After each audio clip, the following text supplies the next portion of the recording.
किसी परिवार पर, किसी समाज पर, किसी देश पर, तो अपने पराये की और निडर और कायर की पहचान हो जाती है। अभी 22 अप्रैल को देश पर एक संकट का समय आया, पूरा देश दहल गया। किस तरह से 26 निर्दोष सैलानी, टूरिस्ट आतंकियों के हाथ मारे गए पहलगाम में, और देश एक आवाज में बोल रहा था, मांग कर रहा था देश के प्रधानमंत्री से, देश के रहनुमा से, कि आप आतंकवाद के खिलाफ जो कदम उठाने हैं उठाइए। एक जिम्मेदार विपक्ष की हैसियत से कांग्रेस पार्टी ने 22 अप्रैल की रात को ही तुरंत एक स्टेटमेंट जारी किया और संकट की इस घड़ी में सरकार से कहा कि हम आप जो निर्णय लेंगे उसके साथ खड़े होंगे। नेता प्रतिपक्ष श्री राहुल गांधी विदेश यात्रा को बीच में ही छोड़कर लौटे। कांग्रेस अध्यक्ष श्री मल्लिकार्जुन खड़गे ने आग्रह किया सरकार से कि आप ऑल पार्टी मीटिंग बुलाइए, और उस बैठक में हमने बिना किसी किंतु परंतु के सरकार को कहा, आप जो कदम उठाएंगे हम आपके साथ रहेंगे, एक आवाज में बोलेंगे। और एक आवाज में बोला। तुरंत हमने कांग्रेस कार्य समिति की बैठक भी बुलाई और उसमें भी यही प्रस्ताव पारित किया कि हम अपने सैन्य बलों का मनोबल बढ़ाने के लिए राजनीतिक रूप से एक आवाज में बात करेंगे।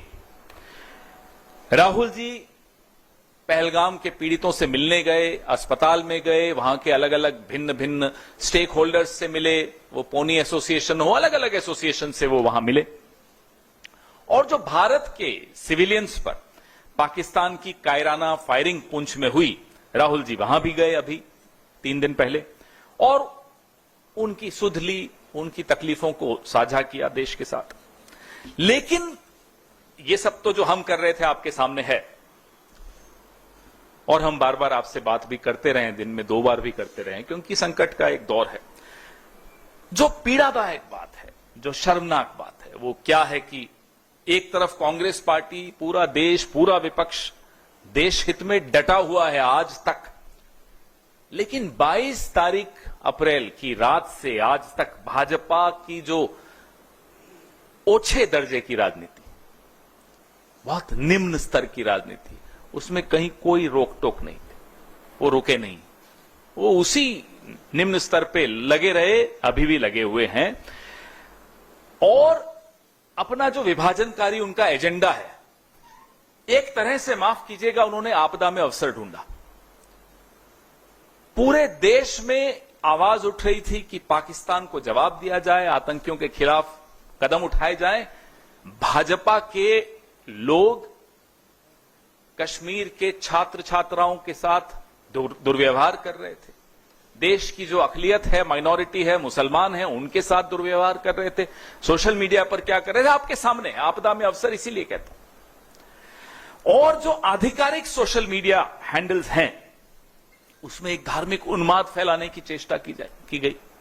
मतलब आप देखिए, एक सत्ताधारी दल का स्तर देखिए कि जहां देश दहला हुआ है, देश उम्मीद कर रहा है कि भाई आप इन सब भेदभाव से ऊपर उठकर जवाब देंगे पाकिस्तान को, आप उसी स्तर में और ज्यादा दलदल में घुस रहे थे। आपने वो काम किया जो शायद जिन्ना चाहते थे, जो लश्कर तैयबा चाहता है, जो जैश चाहता है, जो पाकिस्तान चाहता है। आपने वही उन्हीं की भाषा में बात की, आपने वही विचारधारा दिखाई, आपने वही मानसिकता दिखाई। ये पीड़ा इस देश को हमेशा रहेगी, ये पीड़ा हम सब के मन में हमेशा रहेगी, और ये सवाल आने वाली कई दशकों तक, शतकों तक पूछा जाएगा कि जब देश पर आपदा आई तो कौन क्या कर रहा था, राहुल गांधी क्या कर रहे थे, मल्लिकार्जुन खड़गे जी क्या कर रहे थे, और नरेंद्र मोदी क्या कर रहे थे।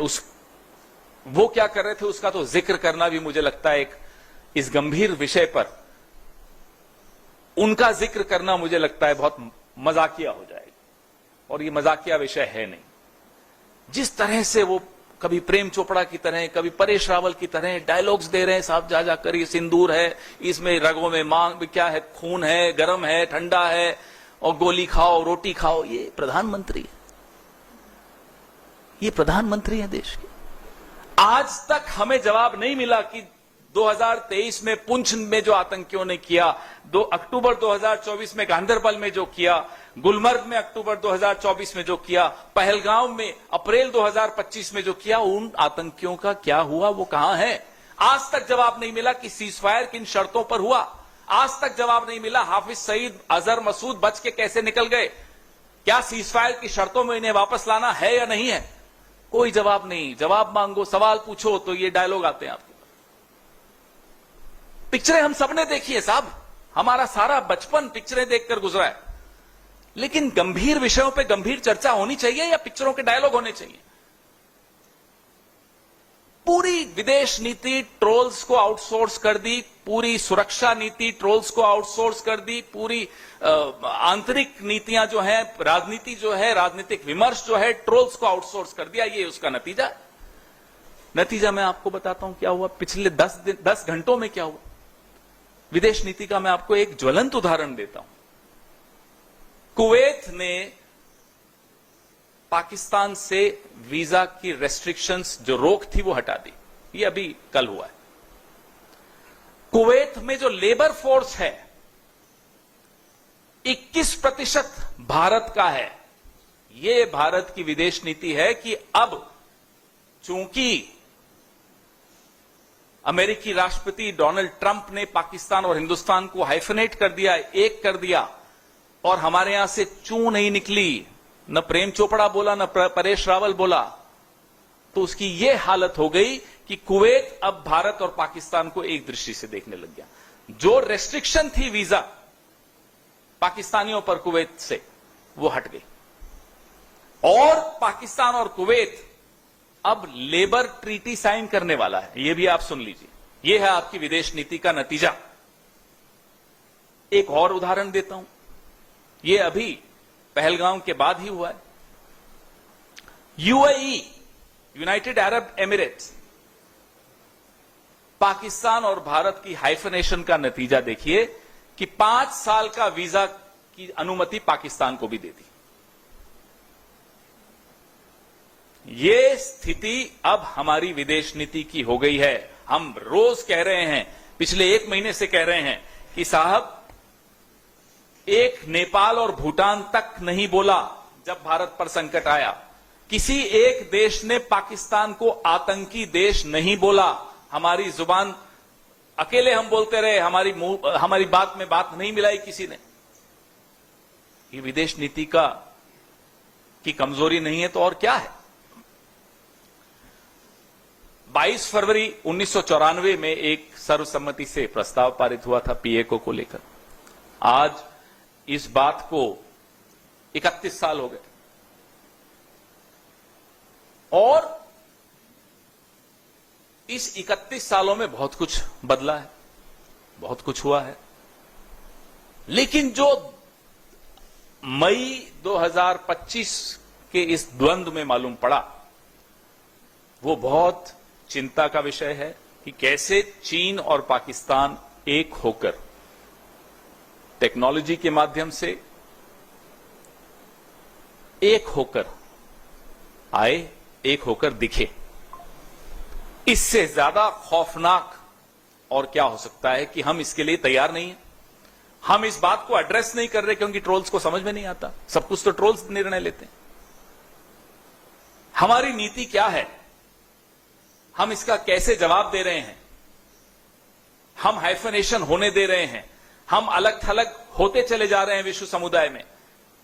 अभी कल ईरान ने खुलकर पाकिस्तान को बोला, और ये वही ईरान है जिसके खिलाफ आपके ट्रोल्स टीवी पे, जिनको ये लोग भेजते हैं एक्सपर्ट बना बना के, आपने देखा पिछले 1 महीने में उस एक ट्रोल नहीं, अनेक ट्रोल हैं, ईरान के ऊपर कितनी भद्दी टिप्पणियां की।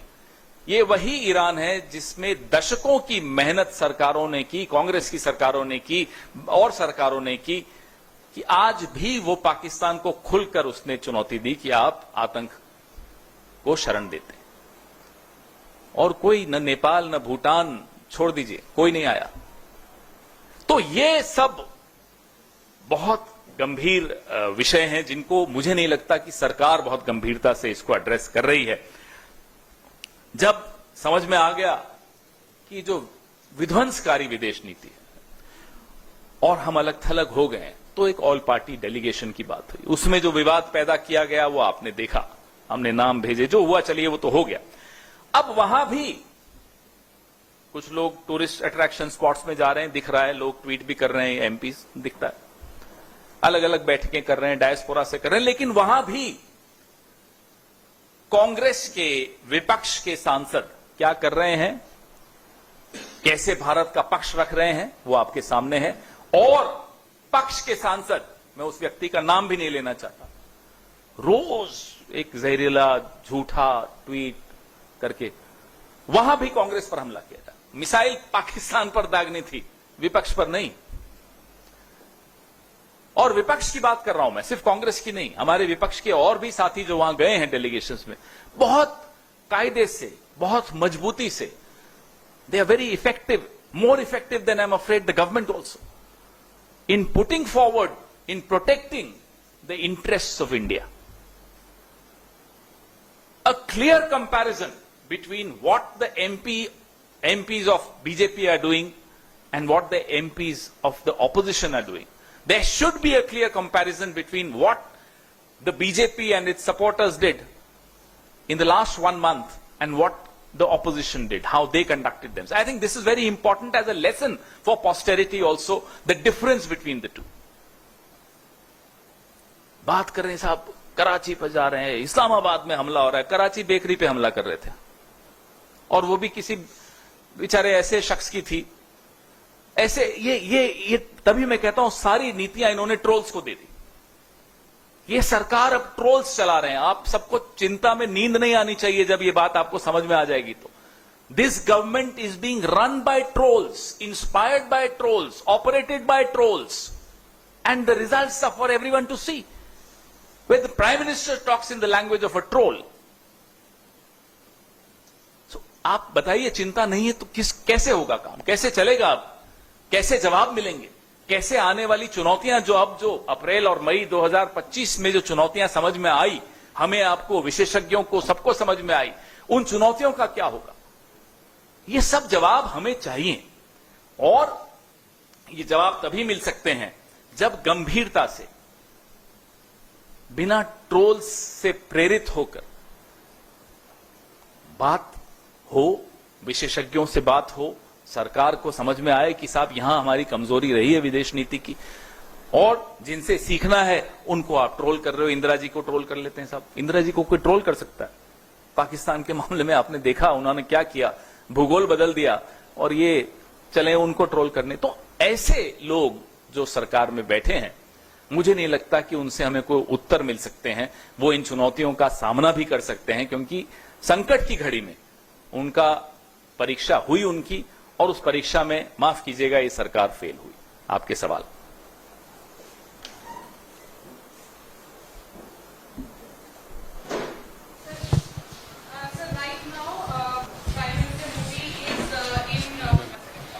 Gujarat road show. He's in Gujarat and he has made certain comments saying that इस बार सारी व्यवस्था थी ताकि हमारे घर कोई सबूत ना मांगे. We demolished all targets in front of camera so that no one inside India asked for evidence. यही हल्की राजनीति. This is what we say. This is what we mean when we say that very low level politics, and that too straight. Troll in chief, divider in chief, the Prime Minister. अब ये troll की भाषा नहीं है तो क्या है? आपने तो खुद साबित, हमने नहीं, आपने नहीं, प्रधानमंत्री ने खुद साबित कर दिया जो अभी मैंने कहा। This is the language of a troll. आपने सीज फायर क्यों किया? बताइए, जब पूरा देश आपके साथ खड़ा है, 3 दिन और फौज को मिल जाते, सबूत छोड़िए, कोई कुछ नहीं मांगता। पाकिस्तान पानी मांग रहा होता आपसे। क्या किया आपने? वो 3 दिन अगर आप और दे देते, आपने दबाव में आकर सीज फायर किया, उसका जवाब देने की बजाय ये डायलॉग। पवन सर, मेरा सवाल आपसे ये है, कल कंसल्टेटिव कमेटी एक्सटर्नल अफेयर्स की मीटिंग हुई, जिसको खुद विदेश मंत्री ने जो है वो चेयर किया, और ये बात सामने आ रही है कि उस मीटिंग के अंदर जब ये सवाल आया कि राहुल गांधी ने पूछा है कि बताया गया था क्या पाकिस्तान को, तो वहां से ही उन्होंने ये जवाब दिया कि इस बात को बार बार पूछना और उसको पूछना भी भाई एक तरीके अंदर का अपराध है। अब अगर इस तरह की बात करनी है सारी परंपराओं को तोड़ते हुए, एस जयशंकर ने जो बाहर आकर स्पिन डॉक्टरिंग करने की कोशिश की, अगर हम भी परंपराएं तोड़ने पर आ जाएं तो अंदर उन्होंने क्या बोला था अगर बाहर आ जाए, शक्ल दिखाते फिरेंगे, छिपाते फिरेंगे। चुनौती देते हैं, हम आइए बाहर आके बोलिए, अच्छी बात नहीं है ये। अंदर क्या हुआ अगर हम बताएं कि जयशंकर जी ने अंदर क्या बोला, सरकार में शायद कोई भी मुंह दिखाने के काबिल नहीं रहेगा। लेकिन हम नहीं बोलेंगे क्योंकि हम परंपराएं समझते हैं, कन्वेंशंस का रिस्पेक्ट करते हैं। We respect those conventions. What happened inside if we were to expose, not a single minister in the cabinet will be able to show his face or her face. But we will not do that. Because we believe in conventions, we respect these democratic conventions. But Mr. Jaishankar, alias JJ, should also avoid becoming a spin doctor. I mean, he is known for a lot of things which he should not be known for. Now, one more addition is that he is also a spin compounder. I wouldn't even say spin doctor. Sir, प्रधानमंत्री ने अभी गुजरात में ये बोला है कि 1947 का reference draw करते हुए कि if that time we had listened to Sardar Patel and kept fighting till we have got back PoK, things wouldn't have been wrong. He has no idea of history, geography, entire political science, basic democratic courtesies. Why are you even quoting him? Why do you even take him seriously? What were his ideological forefathers doing in 1947? They were criticizing Sardar Patel. They were burning his effigies in that era.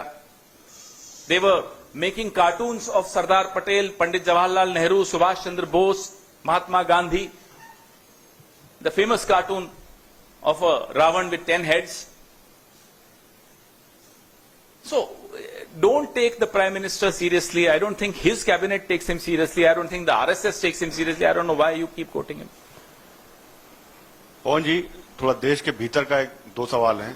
पहला तो ये कि जिस तरीके से प्रधानमंत्री operation सिंदूर को लेकर वो प्रचार प्रसार कर रहे हैं, लेकिन अब मणिपुर की याद नहीं आ रही है। मणिपुर में वहां के जो गवर्नर हैं उनको इम्फाल एयरपोर्ट से अपने घर तक आने के लिए हेलीकॉप्टर का इस्तेमाल करना पड़ा। मणिपुर अभी भी जल रहा है। इस पर कांग्रेस पार्टी की क्या शर्मनाक राय है? बात है कि गवर्नर भी सुरक्षित अपने आप को महसूस नहीं कर रहे। राष्ट्रपति शासन की ये हालत है वहां, ये स्थिति है वहां मणिपुर में, और प्रधानमंत्री 2.5 साल होने वाले हैं, मणिपुर नहीं गए। हम लोग कई बार हुआ है, राहुल जी कई बार हुआ है, खरगे जी हुआ है। मरहम लगाने की जरूरत होती है। देश का अपने आप को राजा समझते हैं, अलग अलग वेशभूषा में दिन में 4 बार नए नए कपड़ों में दिख रहे हैं। आजकल फौज की भी ड्रेस में उनकी होर्डिंग्स लगी हुई हैं। ये प्रधानमंत्री हैं कि आप मरहम लगाने मणिपुर नहीं जा पाते और यूं दिन भर डायलॉग दे रहे हैं, रगों में खून, रगों में सिंदूर, सिंदूर ठंडा, खून गरम, खून ठंडा, सिंदूर गरम। क्या है ये? मजाक बना रखा है इस पद का। कोई मर्यादा है या नहीं इस पद की? इस पद के साथ जिम्मेदारियां जुड़ी हैं, डायलॉग बाजियां नहीं जुड़ी हैं। और उन जिम्मेदारियों में मणिपुर जाना भी लिखा है, जख्मों पर मरहम लगाना भी लिखा है। अपनी जिम्मेदारियों से बिल्कुल दूर भागने वाला व्यक्ति दिन भर, मुझे लगता है ये 18 घंटे में से 17 घंटे डायलॉग्स की प्रैक्टिस करते हैं और 1 घंटा बोलते हैं। सर, एक और सवाल है सर। चौथी अर्थव्यवस्था भारत बन चुका है, ये कल नीति आयोग के सीईओ ने बयान दिया। उसके बाद तमाम मंत्रियों ने इसको एक उपलब्धि के तौर पर बताया मोदी सरकार के, और उसके बाद अब सफाई आई है कि हम नवंबर दिसंबर तक चौथी अर्थव्यवस्था बनेंगे। अब पहले से ही तारीफ करनी शुरू कर दी। ये हालत है इनकी। डेडलाइन 2047 की हर चीज के लिए कर चुके थे, फिर ये नया आंकड़ा लेकर आए जब हम जापान से आगे बढ़ गए, फिर याद आया कि नहीं अभी बढ़े नहीं है। और नीति आयोग में कल एक बड़ी और रोचक बात हुई परसों। नीति आयोग ने कहा सबको कि भाई तुर्की का मॉडल अडॉप्ट करना चाहिए। ये टर्की का मॉडल अडॉप्ट करने के लिए कहा जा रहा है नीति आयोग की रिपोर्ट में। आपने नहीं देखा? देखिए ना, मैं पढ़ता हूं आपको। NITI Aayog report published on Monday has mentioned Turkey as one of the nations from which India should adopt global best practices to address and bridge the skill gaps in the country's medium enterprises. Skill gaps को ठीक करने के लिए नीति आयोग कहता है कि Turkey का model adopt कीजिए। ये जो मैं कहता हूं आपको, नीतियां सारी ट्रोल्स के हाथ में दे दी। नीति आयोग को बेचारे को पता नहीं चला कि ट्रोल्स क्या कर रहे हैं। ये स्थिति है। और नीति आयोग को छोड़िए, जब पूरी सरकार के लेफ्ट हाथ को नहीं मालूम कि राइट हाथ क्या कर रहा है, तो यही होगा ना। जापान से आगे बढ़ गए जी, अभी दो चार महीने दे दो, अमेरिका से आगे बढ़ते हुए दिखा देंगे और हमारे ट्रोल्स मान भी जाएंगे, जय जयकार भी हो जाएगी। मोदी जी फिर नई कोई वेशभूषा में आएंगे और निकल पड़ेंगे, साहब ये भी हासिल कर लिया, मेरी रगों में व्यापार है, मेरी रगों में इस वाली रग में व्यापार है, इस वाली में सिंदूर है। पवन जी, सर, यूपी सरकार ने फैसला किया है कि अब जो भी शादी यूपी में होगी उसमें सिंदूर दान गिफ्ट किया जाएगा। वहीं आपके यूपी के कोई सवाल अध्यक्ष कहते हैं इन सवालों पे क्या जवाब दें? भाई, पहलगाम में जो सिंदूर उजड़े हैं, क्या उन आतंकियों को आप लेकर आए हो? क्या सीजफायर में वो आतंकियों को लाने की शर्त रखी है? प्रधानमंत्री तो वहां गए भी नहीं, वह छोड़ दीजिए। ये सिर्फ जो एक ड्रामा वाली कंपनी हो ना, वैसे सरकार चल रही है। कोई डायलॉग देता है, कोई नए नए शिगुफे छोड़ता है, लोगों को, दर्शकों को कैसे मनोरंजन मिलता रहे, तालियां बटोरते रहें। ये एक ड्रामा कंपनी है, सरकार नहीं है। Pawan sir, हाँ जी Sir, as Congress party has decided to hold the Jai Hind Sabha tomorrow, there is going to be a Sabha in Delhi as well. Now the question which the BJP is raising, that on one side Prime Minister is giving a stern message to Pakistan, but on the other side it is the Congress party which is basically doubting our armed forces. How do you say? But why do they keep hiding behind the armed forces? Armed forces have done their job. They could have done more if we had given them time. The government did not give them time enough. Government rushed into a ceasefire. The questions are being asked to the government, and the government is so afraid of responding to those questions that they'll hide behind the armed forces. You give them 2 more days and see what the armed forces are capable of achieving. But we'll ask questions to the political leadership. We have a brave army and a coward as a prime minister.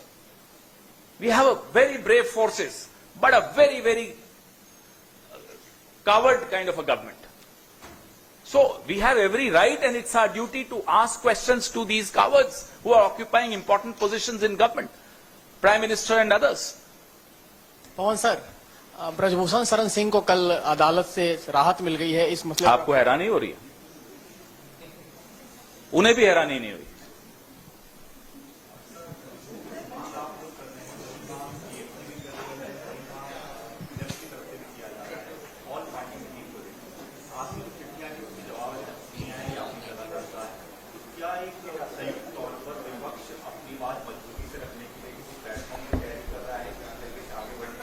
देखिए, हम लगातार प्रधानमंत्री से आग्रह करते आए कि आप आइए ऑल पार्टी मीटिंग्स में। प्रधानमंत्री उसका जवाब तक नहीं दिए। ये तो इस व्यक्ति का नैतिक बल है कि विपक्ष की चिट्ठी तक का जवाब नहीं दे सकता। हम यह भी कहते आए कि आप एक स्पेशल सेशन ऑफ पार्लियामेंट, विशेष सत्र बुलाइए संसद का, उसका भी जवाब नहीं आया। और ऐसे व्यक्ति से किस भाषा में कौन कैसे बात करे, अब उसमें रुचि भी देश की खत्म हो गई है। क्योंकि इन्हें तो जो अपनी राग अलापनी है, वो टोपी लगा के और चले जा रहे हैं फौज की तरह। तो ये उसी में है। मैं आपको कहा ना, ये सरकार नहीं है, this is like a drama company. And the lead actor who's not even a popular actor anymore is Mr. Narendra Modi. Pawan ji, BJP के राष्ट्रीय अध्यक्ष 7 और 8 जून को पीसी करेंगे और उसमें संकल्प से सिद्धि अभियान की शुरुआत की बात कही जाएगी। संकल्प से सिद्धि जो अभियान है, इसमें ऑपरेशन सिंदूर का भी जिक्र किया जाएगा और बताया जाएगा किस तरह से इसमें बीजेपी ने सिद्धि हासिल की। ये करें तो कुछ गलत नहीं। ये ऑपरेशन सिंदूर का सहारा लेकर पूरे देश में प्रचार करते रहे, ये इस सवालों के जवाब दिए बगैर कि पहलगाम में हुआ कैसे ये हादसा, पहलगाम की विधवाओं के साथ न्याय हुआ या नहीं हुआ, सीज फायर क्यों हुआ, अमेरिका क्यों बीच में पड़ा, अमेरिका और भारत पाकिस्तान और भारत का हाइफेनेशन कैसे हुआ, क्यों हमारी विदेश नीति फेल हुई, तमाम सवालों का जवाब नहीं देंगे। अगर सवाल पूछ लिए तो अरे साहब आप तो पाकिस्तान की भाषा बोल रहे हो, और आप कूच कर रहे हैं सड़कों पर, प्रचार कर रहे हैं ऑपरेशन सिंदूर में ये हासिल किया, ये हासिल किया। हम तो सिर्फ ये कह रहे हैं कि पहलगाम की विधवाओं के लिए न्याय हासिल किया या नहीं किया, सीज फायर में आतंकियों को वापस हमें सुपुर्द किया जाएगा, ये हासिल किया या नहीं किया।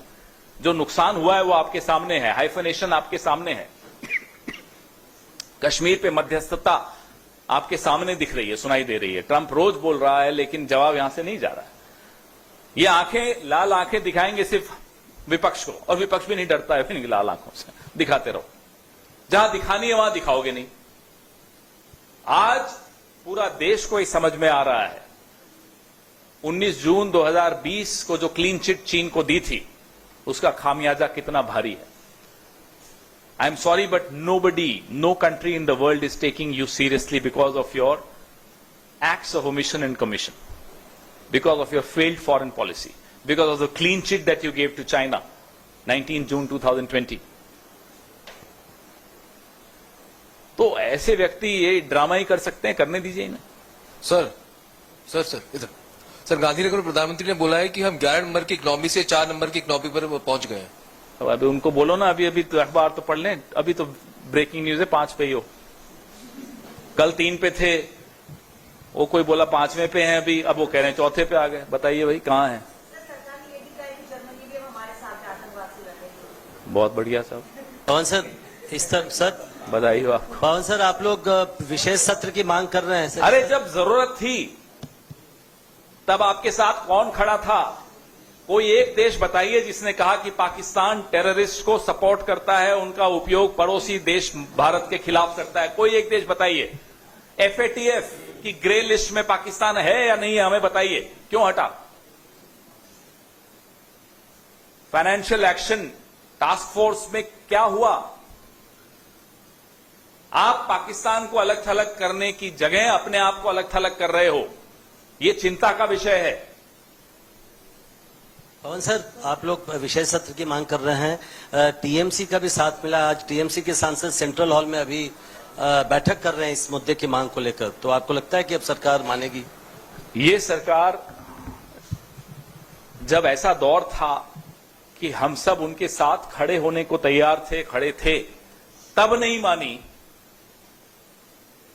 आपको पहले भी इसी मंच से उदाहरण दिया था 1962 का, जब नेहरू जी से अटल जी ने मांग की थी विशेष सत्र की बीच युद्ध के, तब अटल जी की बात को माना था नेहरू जी ने और संसद का विशेष सत्र करवाया था।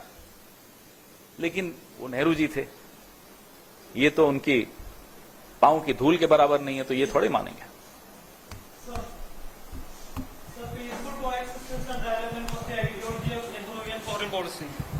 After 60 years, do you think we deviated from that?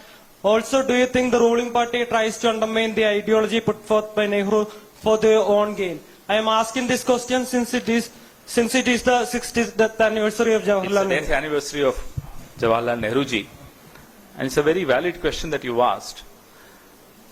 They are trying to undermine Jawaharlal Nehru ji because they cannot match. Even from a long, huge distance, they cannot match even the shadow of Jawaharlal Nehru ji. And that hurts them a lot. To become Jawaharlal Nehru, you have to live a life of Jawaharlal Nehru, a life of giving up all the prosperity that he was born in. He adopted a life of hardships. He understood India as a man in love with India. And only a man in love with his motherland can understand India the way Jawaharlal Nehru understood India. So there is no comparison.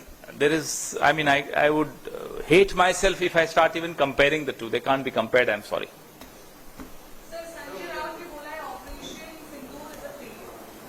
देखिए, अब उनसे पूछिए, उनका सवाल मैं जवाब कैसे दूंगा? आप बोलेंगे तो उनको बुलाने की कोशिश करते हैं, अब मुश्किल होगा इस पार्टी की। Thank you.